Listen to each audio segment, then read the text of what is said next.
Pandemi COVID-19 memberikan dampak yang besar bagi warga masyarakat Indonesia bahkan dunia. Adanya pandemi COVID-19 mampu memporak-porandakan kehidupan sosial dan ekonomi warga masyarakat Indonesia. Adanya pinjaman online atau pinjol seolah dianggap sebagai alternatif untuk mendapatkan dana dengan cepat di tengah himpitan ekonomi di kala pandemi COVID-19. Saya Vivi Widya Pangestika, NIM A210180200. Berikut adalah hasil wawancara saya dengan salah satu narasumber mengenai pinjaman online. Siapa ini? Saya Mbak Oki. Mbak Oki, kesibukannya seperti apa? Saya hanya ibu rumah tangga aja. Baik Mbak, begini, perkenalkan, nama saya Vivi Widya Pangestika dari Prodi Pendidikan Akuntansi Universitas Muhammadiyah Surakarta. Iya. Saya mau tanya-tanya sedikit nih Mbak mengenai pinjaman online. Iya. Nah, begini kan, sekarang ini apalagi di masa pandemi kan banyak sekali masyarakat yang tergiur dengan pinjaman online ya Mbak ya. Iya. Menurut Mbak, kenapa sih masyarakat itu tertarik dengan pinjaman online?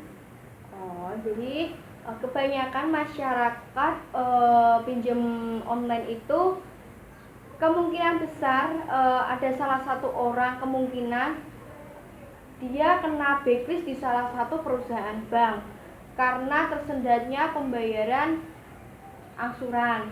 Terus jadi yang kedua itu kemungkinan besar kalau kita pinjam di salah satu bank itu syaratnya prosesnya lebih lama. Kalau pinjam di pinjol itu kan syaratnya relatif lebih mudah. Jadi kita hanya yang dibutuhkan itu hanya foto KTP asli dan foto diri setengah badan.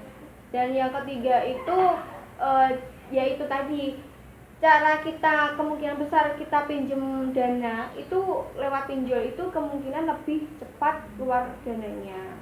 Jadi begitu.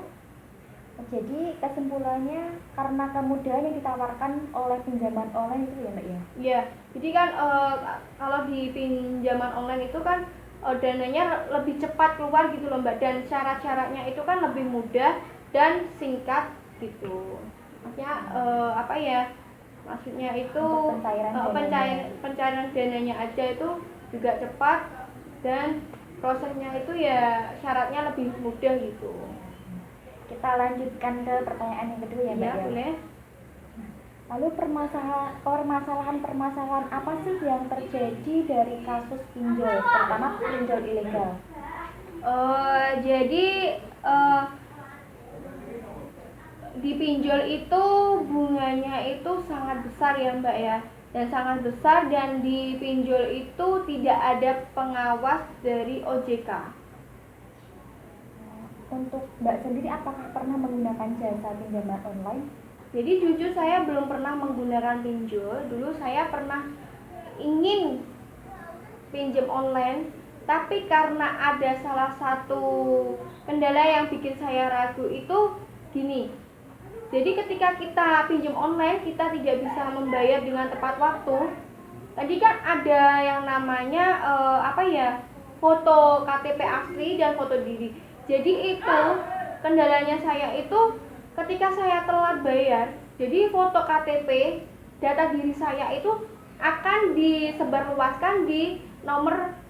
Jadi jaminannya itu nomor kontak-kontak nomor WA yang ada di HP saya. Jadi akan disebarluaskan data diri saya ke nomor-nomor yang ada di HP saya. Jadi begitu. Itu yang bikin saya ragu. Saya kan ya namanya pinjam online seperti itu kan bikin orang malu ya.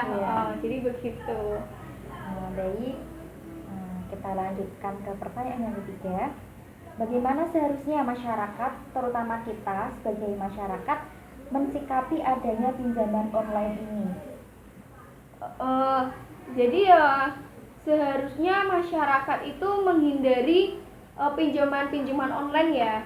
Jadi kan ya namanya masyarakat kan kadang ekonominya kadang kan ada yang bekerja, ada yang enggak, kadang yang bekerja aja ekonomi masih kurang, seperti itu kan. Namanya kebutuhan kehidupan kan lebih banyak, apalagi yang sudah berkeluarga dan punya anak, kemungkinannya untuk pinjam online dan syarat-syaratnya kan lebih mudah, cuma pakai KTP aja, cuma foto aja, seperti itu kan kemungkinan lebih mudah dan lebih cepat untuk kita mendapatkan uang gitu. Jadi ya untuk masyarakat, untuk menghindari seperti itu ya kita harus harus menolak dan kita harus menghindari yang namanya pinjol.